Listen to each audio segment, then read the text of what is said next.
দয়ার লক্ষ্য রাখি সেখানে অজ্ঞান হবো, আছে না নাই? তারপরে নামাজ নাই, রোজা নেই, হজ নাই, জাকাত নাই, বান্দারি গজল গায়, বলবো কি একটু? বলে বাবা বান্দাদি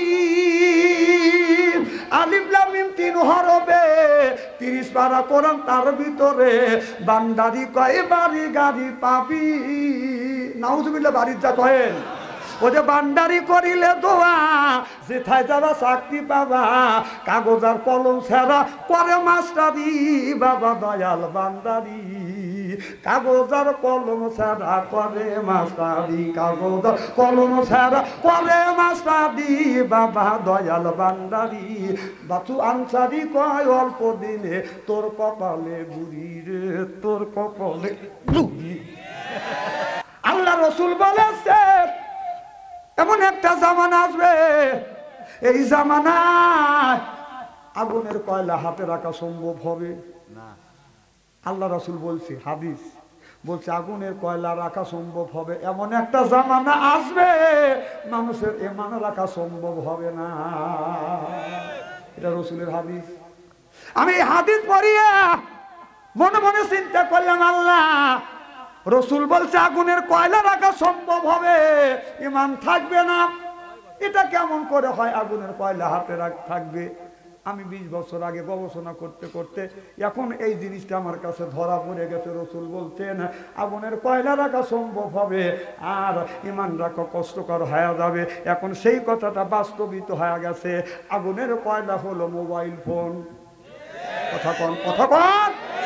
কারণ এই মোবাইলের মধ্যে কি নাই, কি দেখতে চান? আগুন দাউ দাউ করে জ্বলতেছে। একটা মানুষকে দোজখে নেওয়ার জন্য এই মোবাইলই যথেষ্ট, বেহেশতে নেওয়ার জন্য মোবাইলই যথেষ্ট। ভালো কিছু যদি দেখেন, খারাপ কিছু যদি বন্ধ রেখে ওই লাইনটা অফ করিয়ে যদি ভালো জিনিস দেখেন, তত অনুযায়ী আমল করলে আল্লাহ জান্নাতে নেবে। আর ভালোর কাছেও আপনি গেলেন না, খালি মন্দ কিছু দেখতেছেন। যুবক ছেলেরা, আমি একদিন দেখলাম রাস্তা দিয়ে একটা ছেলে যাচ্ছে, কথা বলতে বলতে যাচ্ছে, আমি পিছনে পিছনে, যুবকটা আগে। ও কথা বলতেছে, ওর খেয়াল নাই দুনিয়ার বাদশাহী ওই। কথা বুঝতেছেন না? আমি পরে ওর কাছাকাছি আইসা গেছি, 5 হাত আগে ওই যুবকটা আর 5 হাত পিছনে আমি। যুবকটা খেয়াল করে নাই আমাকে, তো খালি মগ্ন হয়ে গেছে কথার জন্য। মেয়েটাকে বলতেছে একটা কিস দাও, মেয়েটা একটা কিস দিছে। তারপরে ছেলেটা বলতেছে আর একটা দাও, আর একটা দাও, কম করে হলে 5 মিনিট করে অনুরোধ করতেছে, আর একটা দাও, এই গালে দাও। কম তোর ওই গালে তোর জুতো মারা দরকার। কথা কয় না। একটা যুবতী মেয়ে অন্য মেয়ে তোর গালে চুমো দিল, আর একটা চুমোর লেগে তুই আর এক গাল পাঠিয়ে দিতেছিস। তোর ওই গালে চুমো দিস ওই মহিলা, আর ওই গালে জুতো মার, তোর পায়ের বারমেজ কুইলা জুতো মার, জুতো মার।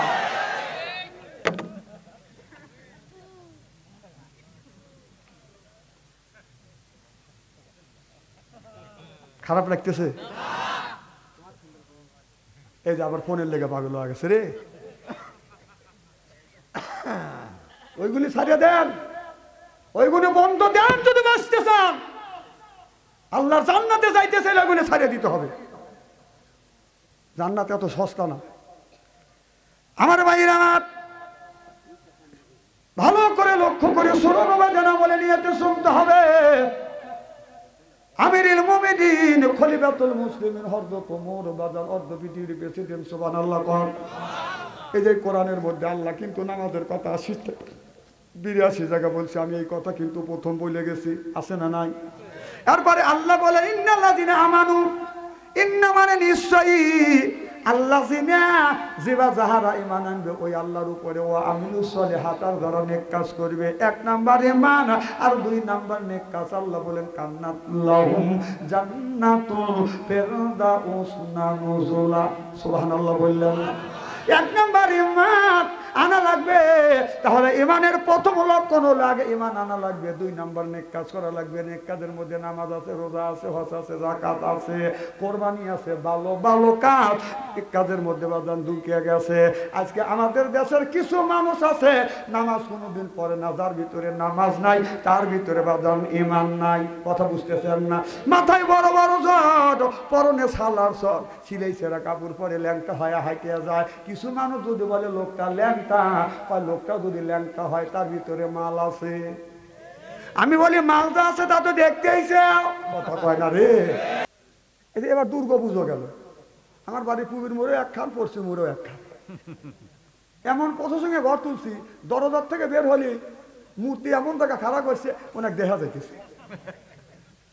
ওই জায়গা দেখে যে কেউ নাই, কে দুই একজন লোক রয়েছে, কম তাহলে একটু দেখে আসে।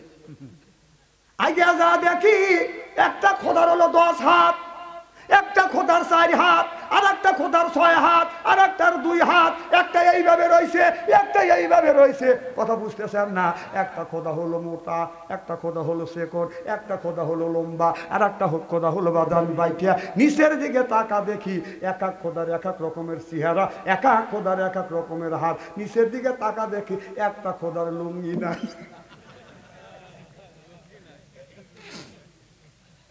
আমি কি অবাস্তব কথা বলছি নাকি?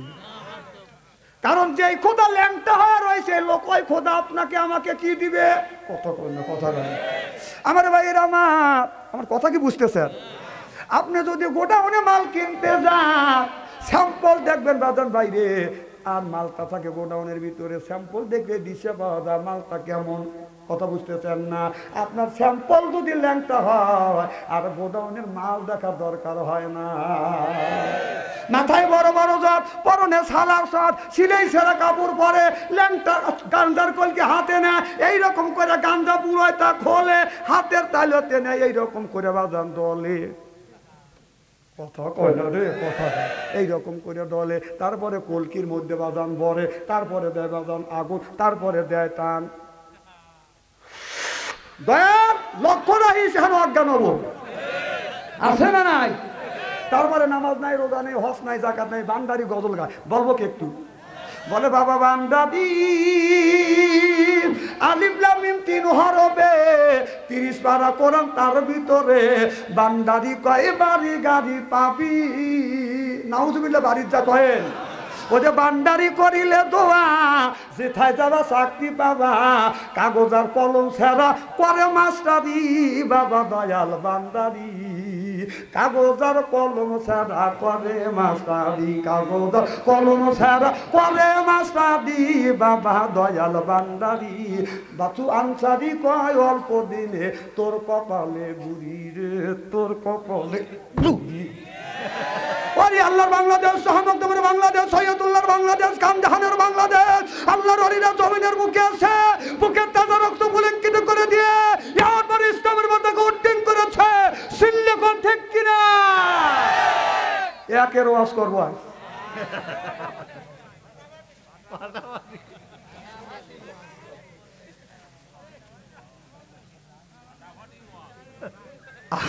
আপনারা আসান তো কি ওয়াজ? বাহ, এই কথা বল সারা বিশ্বে ছড়িয়ে গেছে ফাটাফাটি।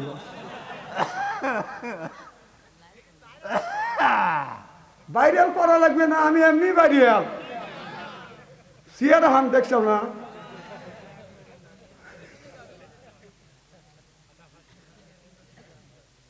কি যেন বলতেছিলেন কণ্ঠ? আপনাদের মনে নাই, আমার মনে আছে। আমিরুল মুমিনিন অর্ধ পৃথিবীর খলিফা, সুবহানাল্লাহ কোন? ওই জামানার মধ্যে একজন জমিয়ালা খেতালা যাইয়া আমিরুল মুমিনিন খলিফাতুল মুসলিমিন বলতেছে, ইয়া আমিরুল মুমিনিন খলিফাতুল মুসলিমিন, মুসলমান আমার বাড়ি, এই বাড়ির সাথে হলো মুসলমান, ক্ষেতের সাথে হলো বাড়ি, আর ক্ষেতের সাথে বাড়ি, আর ক্ষেতের সাথে হলো বাড়ির সাথে হলো ক্ষেত। ওই ক্ষেতে বাদান অত্যাচার হয় কি হয় না? কে যেন যাইয়া ওই ক্ষেতে পায়খানা করছে। কি করছে? ইহুদি যাইয়া জমজমা ওমরের রাজ দরবার, ওমরের দরবারে হাজির হলেন, ইয়া আমিরুল মুমিনিন খলিফাতুল মুসলিমিন, আমি আপনার আদালতে মামলা দায়ের করবো, আপনি কেস করেন, কারণ আমার খেতে পায়খানা করছে এই বাড়িওয়ালা। কে? ওমর বললে দেখছেন? কয় দেখি নেই, আমি আনুমানিক করে করছি, কারণ ওর বাড়ি এলো এখানে, এই জায়গা। আপনার ওই গ্রামের মানুষ এসে পায়খানা করবে না, আপনার শহরের লোক পায়খানা করে নাই, পায়খানা যদি করে ওর বাড়ির লোক করছে।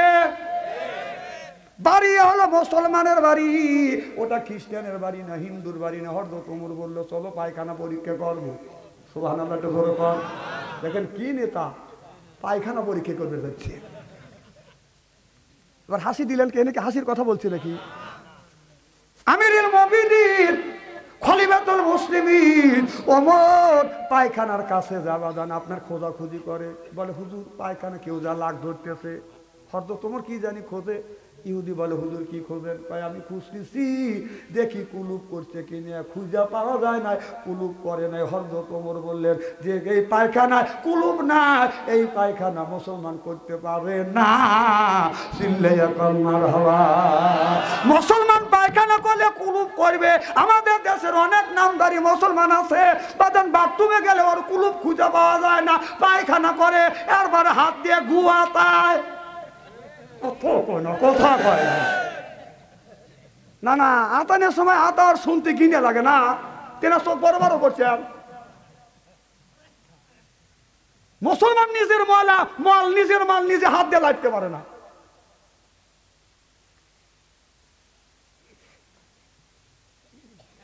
পরীক্ষা নিরীক্ষা করে ওমর যখন যাচ্ছে, এক ইহুদি দৌড়াই এসে হযরত ওমরের পাশে দাঁড়াইয়া বলি, আমিরুল মুমিনিন মুসলমান হতে চাই। সুবহানাল্লাহ বললেন না?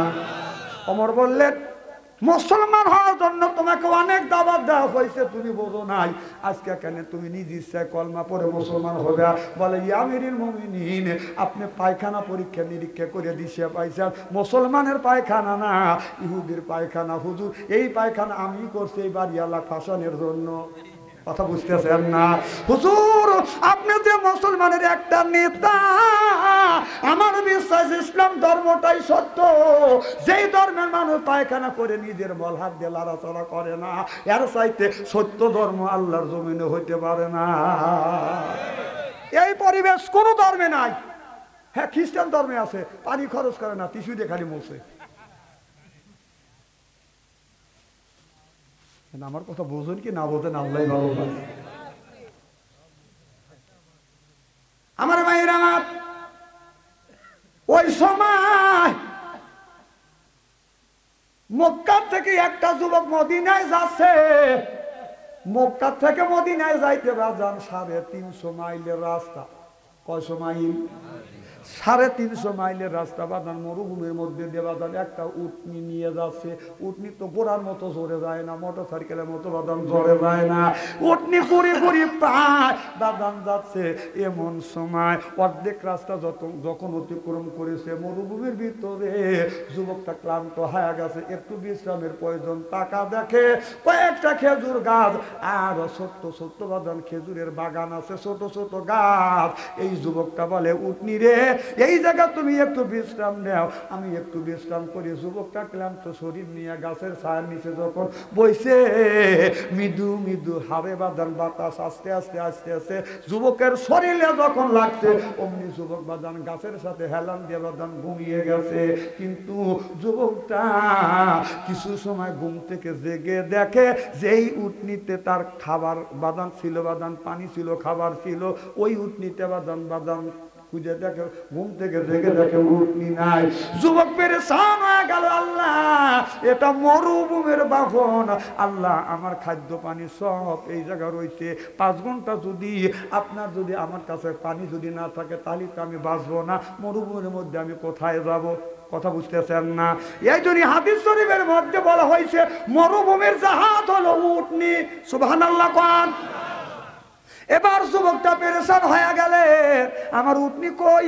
নাই নাই, উটনি নাই। এই জায়গা খুঁজতে খুঁজতে যা দেখে, দক্ষিণ দিকে যা দেখে একটা খেজুরের বাগান, ছোট ছোট খেজুর গাছ। ওই বাগানে একজন মুরব্বী আপনার ওই খেজুরের বাগানের আগা ডোগা খাইছে। একটা মুরব্বী বাগানের মালিক আসিয়া ওই উটনিটাকে বাদান বাড়ি মারছে, মাথায় যখন লাগছে সঙ্গে সঙ্গে উটনি পড়ে বাদান জমিনে পড়ে গেছে। এবার ওই রাখালটা খুঁজতে খুঁজতে ওই বাগানে যা দেখে উটনি মরিয়া গেছে। এবার মুরব্বীকে দেখে বলে, বাজান আমার উটনিটাকে কে মারলো? কয় আমি মারছি। কতগুলো মনুর পাওয়ার আছে না? মানে টাকা পয়সা আছে, গোষ্ঠীর 50 খান লাঠি আছে। গরিব মানুষ যদি কয় যে হাদি সাহেব আমার এই ক্ষেত্রে বেড়া উল্টো ফেলাইছেন, কে উল্টোছে? আমি উল্টোছি। তোর বাবার ক্ষমতা থাকে কিছু কর। 80 বছর বয়সে তো বাবার ক্ষমতা দেখা, একটু পরে আসলে আসলে শীত কাটানো আসবে না। বুড়ো হয়েছে ভালো,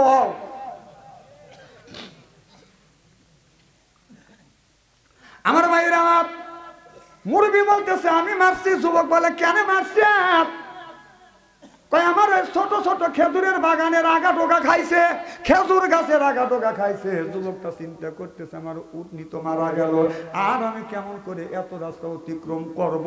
যুবকের সঙ্গে সঙ্গে রাগ করিয়া রাগটা মিটেনের জন্য এদিকে দিক তাকাইয়া কোনো কিছুই নাই, বাদান চাবুক নাই, লাঠিও নাই। লক্ষ্য করে দেখে একটা মরা খেজুরের ডাল পড়িয়া আছে। কবে কবে এই ডালটা পড়ছে, মরিয়া পচা পচা হয়ে গেছে। ডালটা যখন লম্বা ডাল তুলছে, মাঝখান দিয়ে ভাঙিয়ে গেছে। কথা বুঝতেছেন না? আমার কথা বোঝে না রে। তাহলে এরকম করে তুলতে মটস করে ভাঙিয়ে দুই ভাগ হইলে তাহলে কত শক্তিশালী ডাল। রাগ মিটেবের জন্য ওই ডাল দিয়ে বুড়াটাকে একটা মাথায় যখন বাড়ি মারছে, ওই লাঠিতে আবার আর এক ভাগ হয়ে গেছে। টাকা দেখে লাঠি বাদান 1.5 হাতে লাঠি হয়ে গেছে বাদান আপনার অর্ধেক। টাকা দেখে বুড়ো জমিনে পড়ে মরে গেছে। যুবকটা বলে আল্লাহ, এই মুরব্বীকে তো মারার জন্য আমি নিয়াত করি নাই, হত্যা করবার জন্য বাড়ি দেই নেই। রাগ মিটেনের জন্য পচা পচা দুর্বল একটা লাঠি দিয়ে আঘাত করছি, তারপরে তুলতে ভেঙে গেছে। বাড়ি মারছি, সেটাও ভেঙে গেছে। এখন দেখি মুরব্বী জীবিত নাই, মারা গেছে। লোকটা মনে মনে চিন্তা করে, যুবকটা মনে মনে চিন্তা করে কার বাবাকে আমি মারলাম, কার স্বামীকে আমি, কার স্ত্রীকে আমি বিধবা করলাম। আল্লাহ রে, এত বড় পাপ করছি, এত বড় অন্যায় করছি। ইচ্ছা করলে যুবকটা ভেগে যেতে পারতো, যুবকটা ভেগে যায় নাই। যুবকটা মনে মনে চিন্তা করতেছে এই লাশের স্বজন যদি আছে, স্বজনের কাছে লাশটা পৌঁছা দিয়ে এরপরে আমি আমার গন্তব্যস্থানে যাব। এই জন্য যুবকটা বাদান অপেক্ষা করতেছে কতটুকু ইমানের শক্তি হলে মানুষকে হত্যা করিয়া মাইয়া ওই জায়গা বাদান দাঁড়িয়ে থাকে। কতটুকু ওই মানুষটা একটু চিন্তা করে দেখেন, মাথা খাটান। কতটুকু ইমানের স্পিরিট থাকলে, কতটুক ভিতরে বাদান সত্যতা থাকতে, কতটুক ভিতরে বাদান সততা থাকলে মানুষ মারিয়া দাঁড়া থাকা যায়।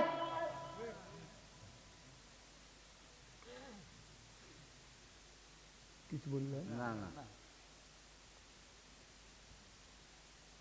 আর আমাদের দেশে বাপে 3 বছর আগে, 5 বছর আগে বাজান আপনার গায়েব হয়ে গেছে, এর জন্য মিছিল করে। এরপরে যদি বাবার দাবি নিয়ে মিছিল করতে চাও, বাইরে ওখান থেকে গোসা বাড়ি তুলে কষ্ট করে না রে।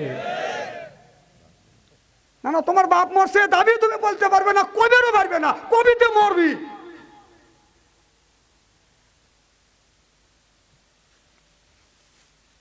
আমার ভাইরা, আমার এবার যুবক দাঁড়িয়ে রলেন। পরে বাদান 6 থেকে 7 ঘন্টা।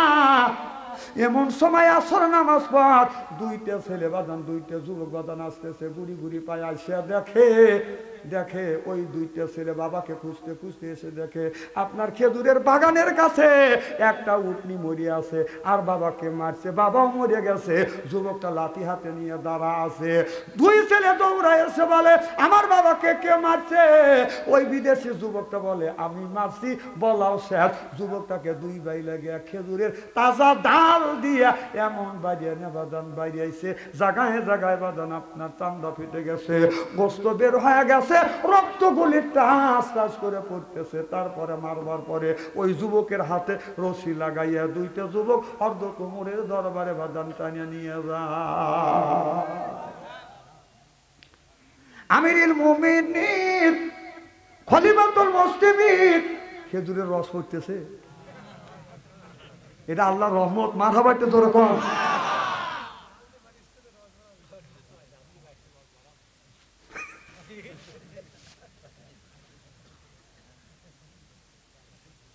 আজকের জালসা তো মা বোনেরা নাই, তাই না? দেখ আলহামদুলিল্লাহ, তাহলে মা বোনেরা নাই কে, তাহলে ওয়াজ করে যুগ পাওয়া যাবে, তাই না? তবে একটা অনুরোধ করি, জীবনে জানি বউ মারিবেন না। বউকে মারার জিনিস নেই। না না, বউ মারবেন কেন? মারবেন কোথায়? ওর মারার জায়গাটা কোথায়? মামুনেরা শুধু ওয়াজে আসে নাই, বাড়িতে শুনে বলতেছে আরে এত সুন্দর সোনার মৌলবী কোনে আসিল। একজন আর একজনে করতেছে না হুজুর ঠিক ওয়াজ করতেছে, মলম ঠিক জায়গায় লাগাচ্ছে। হুজুর বুঝন, ভালো করে বুঝন। সর্বনেশে চুল ধরে ধরে মারছে আমার। এমনও পুরুষ আছে বউ কেমন মারা মারছে, এখনো আড্ডি ভেঙে আড্ডি জোড়াই লাগে না, কথা কয় না। খবরদার বউ মারবেন না। মা বোনদের বলি, মারে স্বামী যদি রাগের সময় তোমাকে মারিয়া থাকে মা, ওই জায়গাটা চিহ্ন করে রাখো মা। স্বামীর হাতের ছোঁয়া তোমার শরীরে যেই জায়গা লাগছে মা, ওই জায়গাটা চিহ্ন করে রাখো। স্বামীর হাতের ছোঁয়া তোমার শরীরে যেই জায়গা লাগবে, দোজখের আগুনে কোনোদিন ওই জায়গা পড়িবে না। মা বোনেরা বলতেছে না, আমারে ভালোই করছি। তাহলে স্বামীর কি রহমতের হাত দেখছেন, হাতে কি বরকত। সুদ খাওয়া হাত, ঘুষ খাওয়া হাত, বিড়ি খাওয়া হাত। বিড়ি যারা খায় তাদের হাত দিয়ে গন্ধ, মুখ দিয়ে গন্ধ, দাড়ি দিয়ে গন্ধ, টুপি দিয়ে গন্ধ, জামা দিয়ে গন্ধ, চাদর দিয়ে গন্ধ, লেপ দিয়ে গন্ধ, বালিশ দিয়ে গন্ধ। আমার হয় সন্দ, ওর বউ থাকে কেমনে রে আল্লাহ রে, জনগণ ঠিক কিনে। টাটকা বিড়ি খায়া বিবির মুখের কাছে যখন মুখ নেয়, বউ খালি মুখ ঘুরায়, খালি মুখ ঘুরায়। স্বামী কয় তুমি মুখ ঘুরো ওকে, বউ কয় শরমও করে, লজ্জাও করে। এই যুবক মতে কখনে মত তোমাকে মিস কল দিছে, তাই না?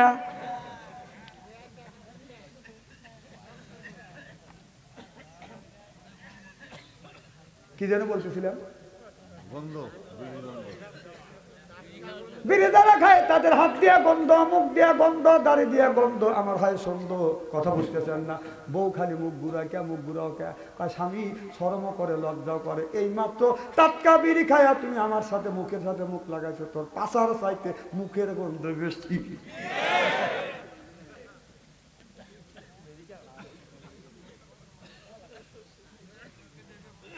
খুব খারাপ লাগতেছে মনে হয়, তাই না? চলবে তোর ঘন্টা খানি নারায়ণ তাকবীর, আল কোরআনের আলো। আচ্ছা, আমার সাথে আখিরি মোনাজাত করিয়া যাওয়ার মন মানসিকতা কি আপনাদের আছে না? মোনাজাত না করে চলে যাবেন।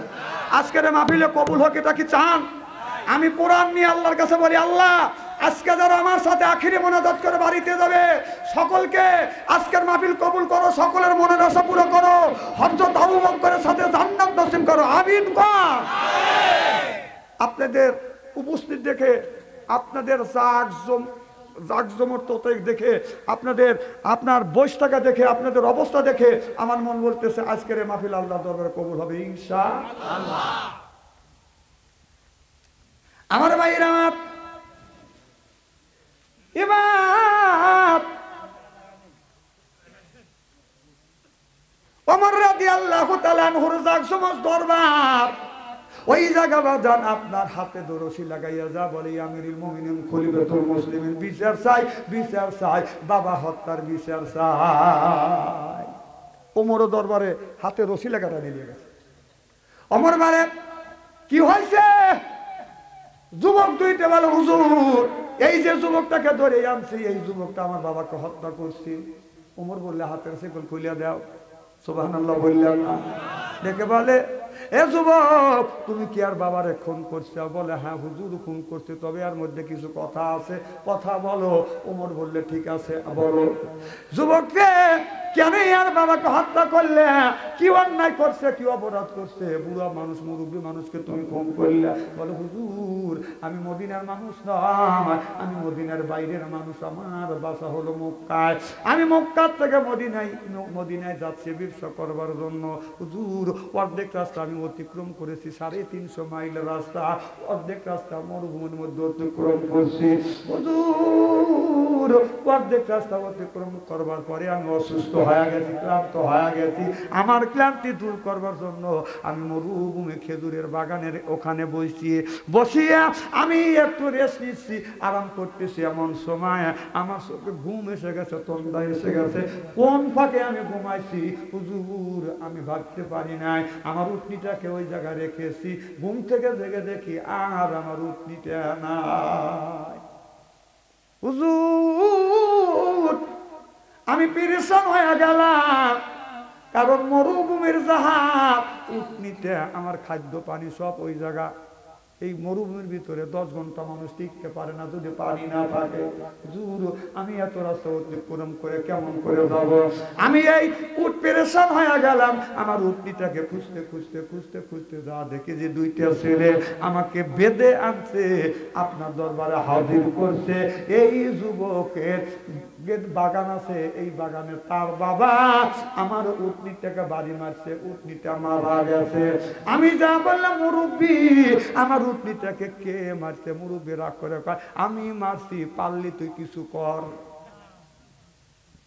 হুজুর 5টা কথার আমাকে বুঝ দেয় না, বরং আমার উপরে রান্না রান্না করে উঠছে, গরম হয়ে চড়া হয়ে উঠছে। হুজুর আমি রাগ চেক দিতে না পারে মারার উদ্দেশ্য না, আল্লাহ সাক্ষী, আমি জানি আর আল্লাহ জানে, আপনিও জানেন না। সুবহানাল্লাহ। একটা খেজুরের ডাল তুলছে, পচা ডাল, রাগ করে তুলছি, মধ্যে দিয়ে অর্ধেক ভাঙিয়া গেছে। তাহলে সেই ডালটা তুললে বা অর্ধেক যদি ভাঙিয়া পড়িয়া যায়, একটা ডাল তুলছে পড়ছে, ভাঙা টুকরো আরো 3 টুকরো হয়েছে। কথা বুঝতেছেন না? তাহলে শক্তিশালী কিরকম শক্তিশালী ডাল। হুজুর ওই ভাঙা ডালটা নিয়ে মুরুব্বির গায়ে আঘাত করছি, লাগাও স্যার। আর ওই ডালটা আর এক টুকরো হয়ে গেছে। টাকা দেখি ডালের থেকে চোখটা ফিরে মুরুব্বির দিকে যখন চোখ আনছি, টাকা দেখি মুরুব্বি আর নাই। হুজুর মুরব্বি মারা গেছে, ওই জায়গায় কোনো মানুষ নাই, আমি ছিলাম আর আল্লাহ ছিল। সুবহানাল্লাহ বললাম। হুজুর ইচ্ছা করলে আমি পালিয়ে যেতে পারতাম, ভাগিয়ে যেতে পারতাম। হুজুর আমি পালাই নাই, আমি ভাগিয়ে যাই নাই। হুজুর আমি পালা যাই নাই, ভাগিয়ে যাই নাই। হুজুর দাঁড়িয়ে আছি, আমি কার বাবাকে হত্যা করছি, কার স্বামীকে আমি হত্যা করছি। হুজুর আমি চিন্তা করেছি। আপনি এই কয় টাকা দিল? এ ভাই কি নাম? 200 টাকা দিয়ে বাদ যেতেছেন। শোনেন এদিকে আসেন, কয় টাকা দিচ্ছেন? আরো 800 টাকা দেওয়া লাগবে, কারণ ওয়াজের মাধ্যমে টাকা দেয়, মানে আপনার জরিমানা 800। নাম লেখেন মজনু ভাই, 1000 টাকা। সরকার মার হবা লেখেন, লেখেন না, লেখেন না কে? হ্যাঁ স্বীকার করছে, জানে তো জরিমানা দিতেই হবে। আপনার কে পাম দিয়েছে যে বাচ্চাদের ওয়াজ জমিয়ে গেছে, এই সময় তুমি ওয়াজ নষ্ট করো 200 টাকা দিয়ে? এই কথা বলছি কেটা? এই লোকটার নাম কি? না বসে আছিলেন কার কাছে? না যার কাছে বসে আছে ওই লোকটা ধরালে, ওই লোকটাই বুদ্ধি দিছে।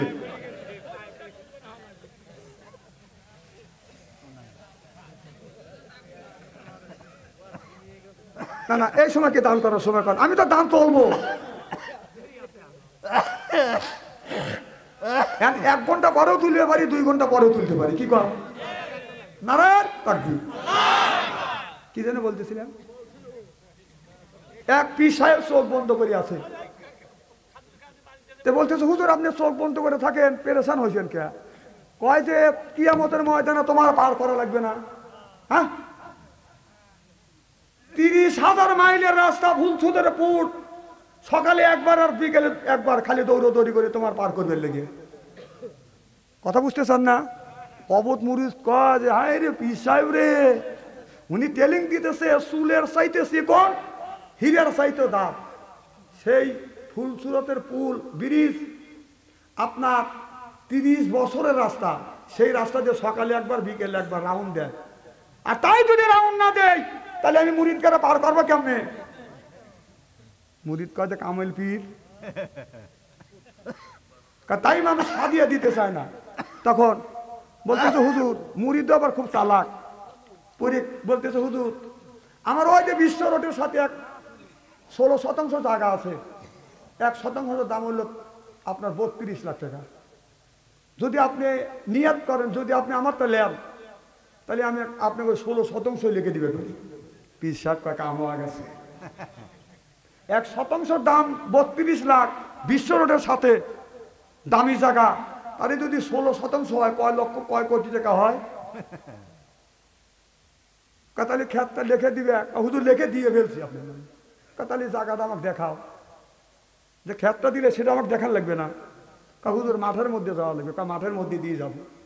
তো মাঠের মধ্যে নিয়ে যাচ্ছে, সে কোন আটান এক কাত করে দোপা খেত। সে কোন আতাল কি আতাল সে কোন আতাল কিন্তু আতালের সাথে আদাত করে দেরাত করে দোপা জায়গা জায়গা সে কোন তো জাতি নিয়ে ওই যে উনি মুড়ি দল মাঠের মানুষ না ওই রাস্তাতে যাতায়াত অভ্যাস খালি দোয়ারে যাইতেছে আর পিসার যাইতেই এ মুড়ে স্লিপ কেটে পড়তেছে ও মুড়ে ফিটছে পড়তেছে আমার কথা বুঝতেছেন না তখন টাকা হুজুর পিছনে কে পরে এখান দিয়ে আসা যায় এত সেকেন্ড রাস্তাতে আসা যায় মুড়িদ কয়ে লাঠি আন খো লাঠি গে কয়ে যে এই 30 বছরের ভুল চলতে রাস্তা হিরের চাইতে যা দাম চুলের চাইতে সেকন তার উপর দিয়ে সকাল বিকাল 2 বার করে যায় না আছে আর আদাত ওসার আতাল যাবের পারিস তোকে জমি দিতেছি রোজ দাওয়া এই যে ধরছে দাওয়া বিশ্বাস রাস্তা মারতে আদাল ফিয়া মাত না দিলে দৌড় চলেছে পরের বাড়ি খাইছে যে পড়িয়ে গেছে বাইরে শোয়া ভালাইছে হাত দিয়ে ঠেকাছে হাতেও বসাইছে পাও দিয়ে ঠেকাছে পায়েও বসাইছে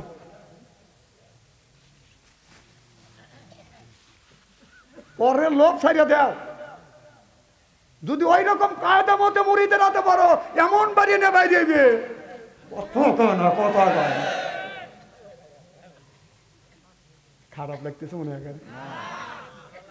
কি যেন বলতেছিলাম অমরের দরবারে নিয়ে গেলেন মারহাবা জোরে পান এবার যুবক বলে হুজুর বিশ্বাস করেন আমি মারি নাই ইচ্ছা ছিল না কিন্তু মরিয়া গেছে হুজুর এই 2টা যুবক আসিয়া আমারে বলল তোমার আমার বাবারে কে মারছে আমি বলছি আমি মারছি বলাও শেষ হুজুর 2 ভাই 2টা খেজুরের ডাল নিয়ে টাকা দেখেন হুজুর আমার শরীরে এমন আঘাত করছে আমরা চামড়া ফেটে গেছে বস্তু বের হয়ে গেছে রক্তগুলি টাস টাস করে পড়তেছে হুজুর আপনি আমার ন্যায় বিচার করিয়া দেন এবার হযরত ওমর রাদিয়াল্লাহু তাআলা আনহু বলল যুবকটি ইসলামের বিধান হলো আল কাতে বিল কাত ইয়াদ বললি ইয়াদ হাতের বদলা হাত খুনের বদলা খুন চোখের বদলা চোখ হলো ইসলামের বিধান সুবহানাল্লাহ কোন ইসলামের বিধান হলো আপনি যদি কাউরে একটা থাপ্পড় দেন তাকে আপনি থাপ্পড় দেন ইসলামের বিধান হলো কারো যদি চোখ তোলো তারও চোখ তোলো কাউরে যদি হত্যা করো হত্যার বদলা হলো হত্যা সুবহানাল্লাহ বললাম না ডাকতে বলে যুবক রে তুমি এর বাবাকে তুমি হত্যা করছো যুবক বিনিময়ে তোমাকে হত্যা করা হবে আগামী জুমার দিন বা জুমা নামাজ পড়ে তোমাকে ফাঁসি কাস্তে ঝুলাইয়া দুনিয়া থেকে বিদায় করে দেব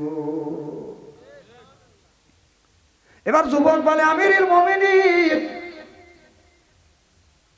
আমাকে হত্যা করবে না ফাঁসি দিয়ে বিদায় করে দিবে হত্যার বদলা যদি হত্যা হয় আপনি যদি এই বিচারটা করেন এই বিচারটা আমি যদি মাইনে আনি হুজুর কিয়ামতের ময়দানে খুনের আসামিকে আল্লাহর আদালতে হইতে হবে আমার বলো যুবক রে শরীয়তের বিচার যদি তুমি মাইনে আনা আল্লাহর আদালতে আর তোমার আদালতে আল্লাহর আদালতে আর কাঠ ধরে দাঁড়াইতে হবে না চিল্লাইয়া মারহাবা বলো হুজুর ফাঁসি দেন তবে আমার একটা শর্ত কি সত্য বলো হুজুর আমি ব্যবসা করি ইহুদিদের সাথে ইহুদিরা অনেক মানুষ আমার কাছে টাকা পাবে আমিও কিছু টাকা পাবো আমি মুসলমান আমার কাছে কিছু গ্রামের গরিবের আমানত রাখতে হুজুর আপনি যদি ফাঁসি দিয়া দেন তাহলে আমি ওই ঋণটা তো শোধ করতে পারবো না আর আমানত তো দিতে পারবো না হুজুর আপনি আমাকে ফাঁসি দেন আমার কোনো দুঃখ নাই আর যাদের কাছে আমি ঋণ আছে ঋণগুলি আপনি শোধ করিয়া দেন আর না ভাই আমানতের মালগুলি আপনি ঠিকভাবে তাদের কাছে পৌঁছাইয়া দেন এবার হয়তো তোমার বলে যুবক রে আমি তোমার ঋণের বোঝা মাথায় নিতে পারবো না এবার যুবক বলে আমিরুল মুমিনিন ঋণের বোঝা যদি মাথায় না নেন তাহলে আমাকে 1 মাস ছুটি দেওয়া লাগবে 1 মাস পরে আমি ওই ঋণটা শোধ করবো এরপরে আমানতদারি আমানত গুনে ফেরত দিয়ে আসবো এরপরে আপনি আমাকে ফাঁসি দেন আর যাই করেন হযরত ওমর বলে যুবক রে তুমি ফাঁসির আসামি তোমাকে ফাঁসির আসামিকে ছেড়ে দেওয়া কোনো ইসলামের বিধানে নাই চিল্লাইয়া মারহাবা একজন ফাঁসির আসামি হে যদি কয় আমাকে ছুটি দেয় 1 মাস ছুটি দিবে না কথা কয় না রে আমার ভাইয়ের আমার ওমর বলল যুবক চোখের পানি ফেলে কান্দে।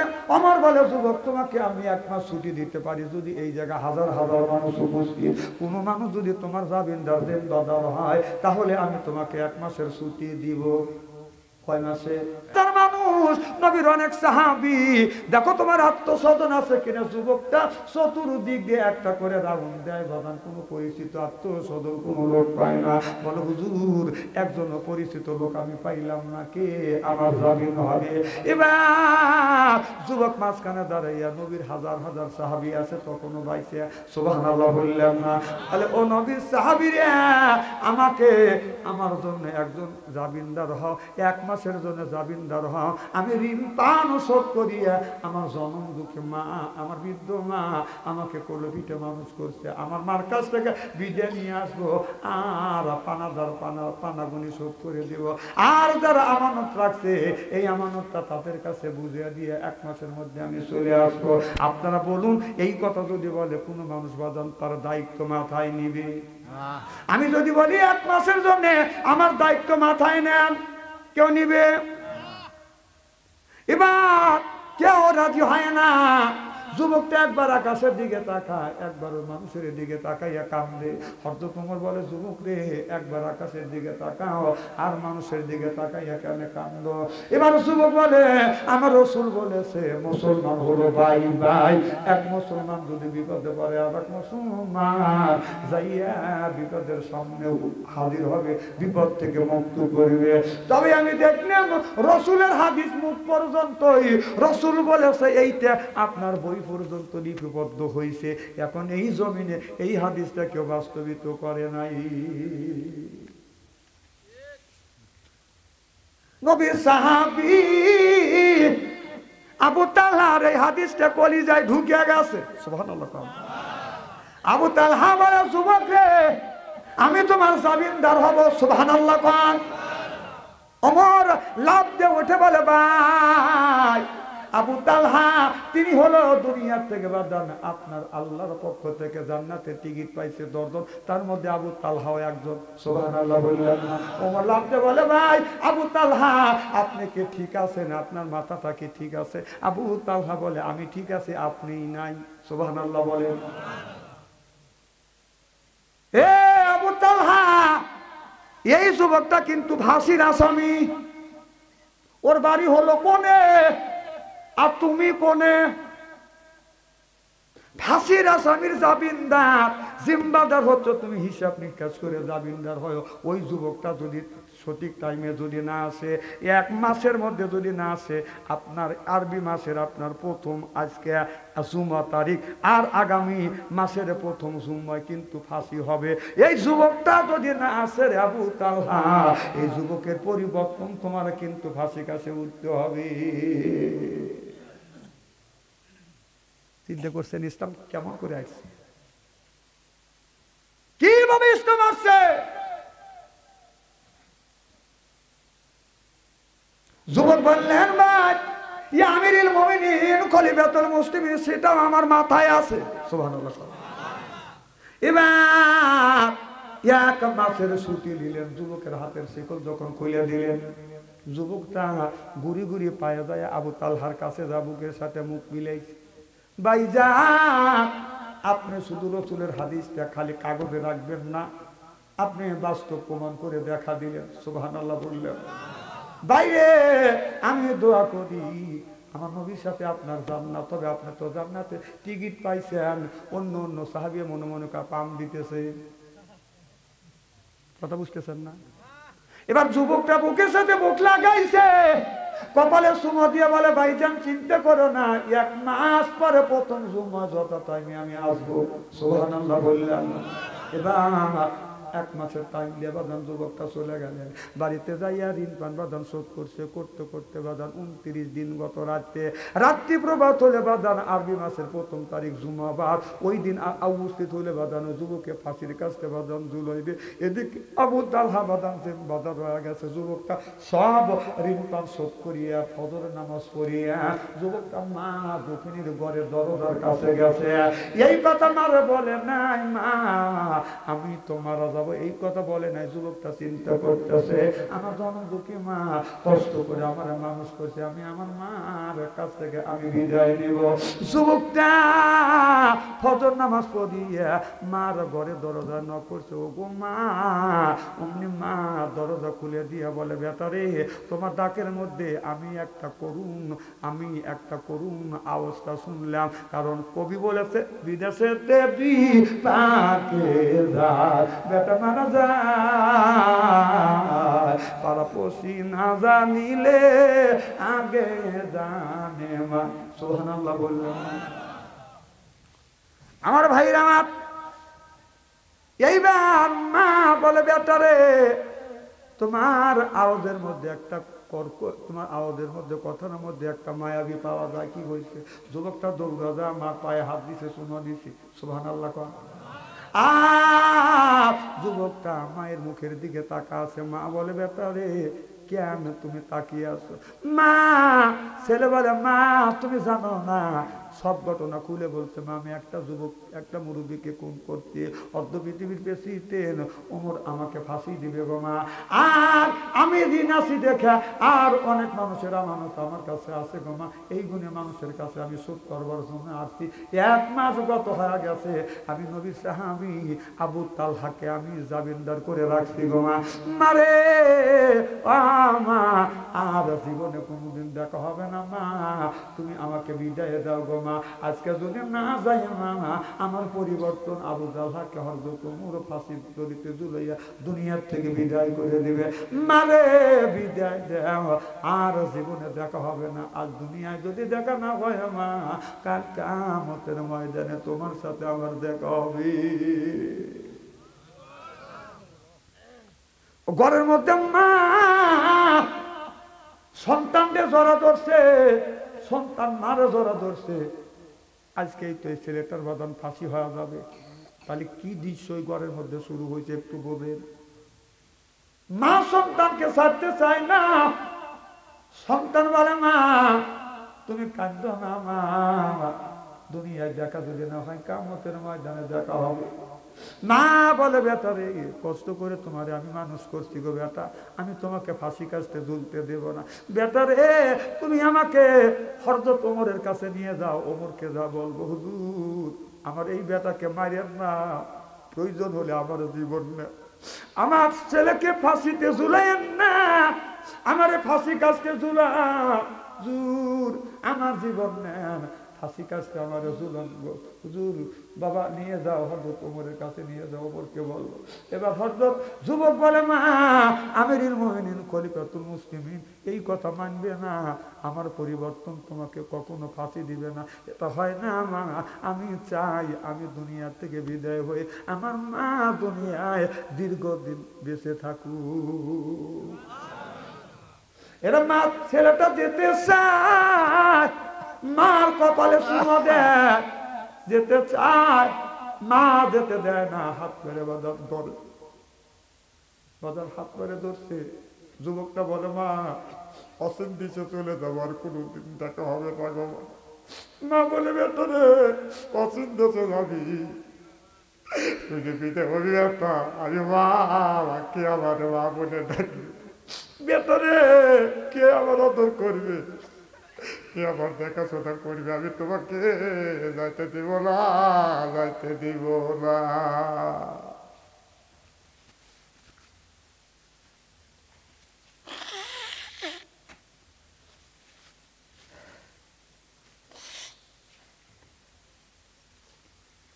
ওই জায়গাটা কি দৃশ্য হইতে পারে? যার যে মাকে বেশি ভালোবাসে তার পরি জায়গাটা চোখে যদি পানি আসে, ওই মানুষটাও চোখে পানি আসে।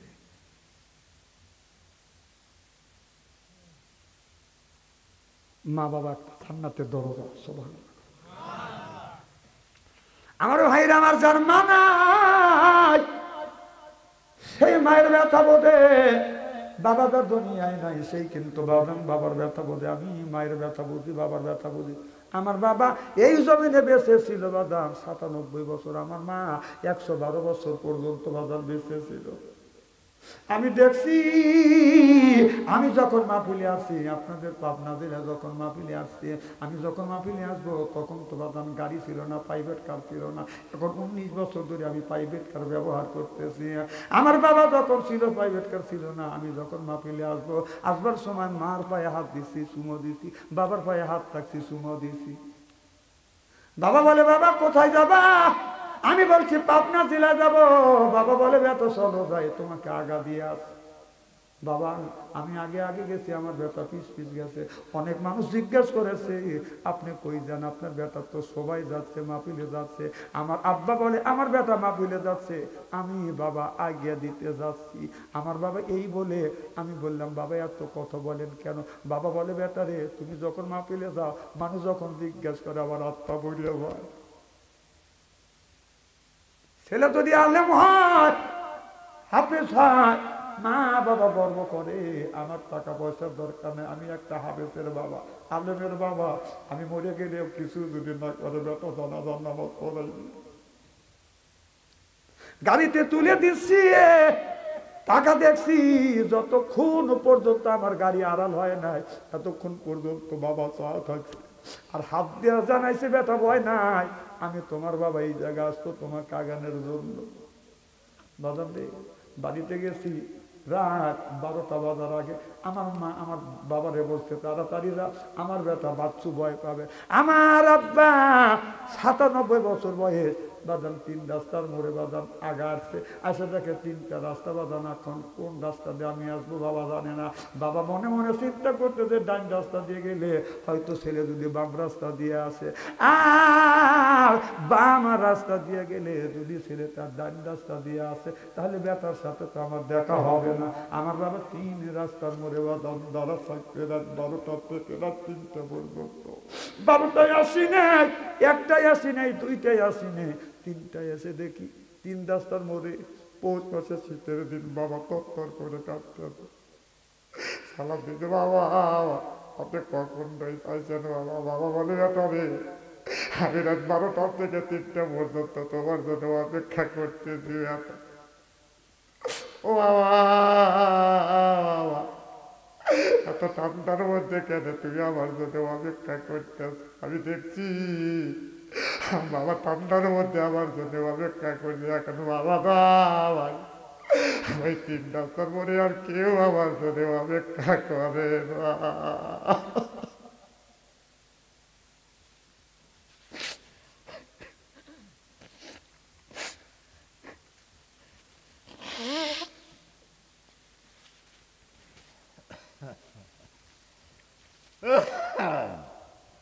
আমি জানি না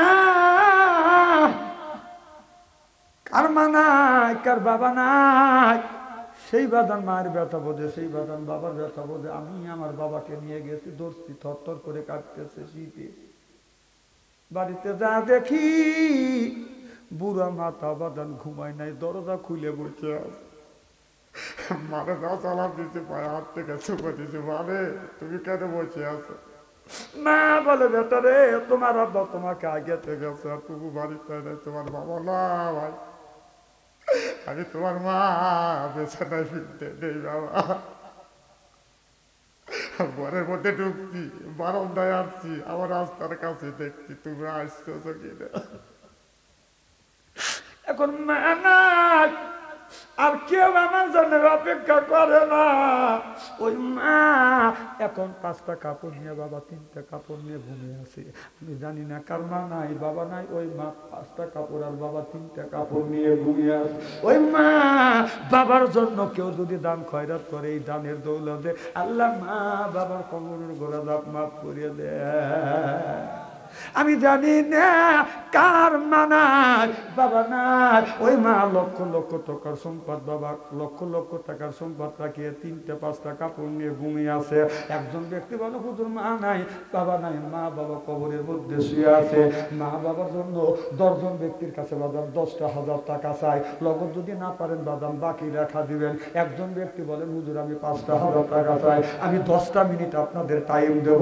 একজন বলে, হুজুর মা নাই, বাবা কবরে লক্ষ লক্ষ টাকার সম্পদ রেখে বাবা কবরের মধ্যে, মা কবরের মধ্যে রয়ে গেছে। একজন বলে হুজুর মার জন্য 1000 টাকা, একজন বলে হুজুর মা বাবার জন্য 5000 টাকা, একজন বলে 1000 টাকা কে দিবেন, একটু হাত তুলেন আমি একটু দোয়া করবো।